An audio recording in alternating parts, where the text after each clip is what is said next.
মার্কেটের ১ নম্বর গেট থেকে পশ্চিমে এগোলে একটি সেলুনের সামনে জাম্বুরা ভর্তি গাছটি চোখে পড়ে। দেখে মনে হয় যেন গ্রামের কোনো ফল বাগানে ঢুকে পড়েছে কেউ। দোকানিরা জানান বহু বছর আগে কেউ শখ করে চারা লাগিয়েছিলেন।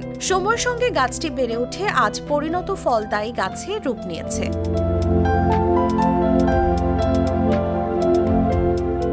পাকা মার্কেটের ভেতরে এমন একটি বিশাল ফলের গাছ যেন রাজধানীর কংক্রিটের মাঝে সবুজের এক বিস্ময়। অনেকেই থমকে দাঁড়িয়ে দেখছেন, কেউ ছবি তুলছেন, কেউ বা মুগ্ধ হয়ে বলছেন, এটা কি সত্যি?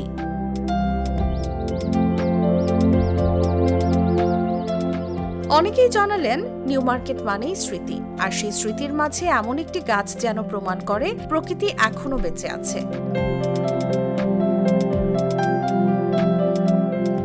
গাছটি যেন শুধু একটি গাছ নয়, একটি বার্তা। ইট পাথরের ভিড়েও সবুজের জায়গা থাকে। এই গাছ শহরের ক্লান্ত মানুষের চোখে শান্তি, মনে এক ফোঁটা প্রশান্তি। কেউ লাগিয়েছিলেন ভালোবাসা থেকে, আজ তা শহরের সবার প্রাণের অংশ। এই জাম্বুরা গাছ যেন নিঃশব্দে বলে, সবুজকে জায়গা দাও, সে তোমার শহরকে বাঁচাবে। তাসলিমা তিথি, জাগো নিউজ, ঢাকা।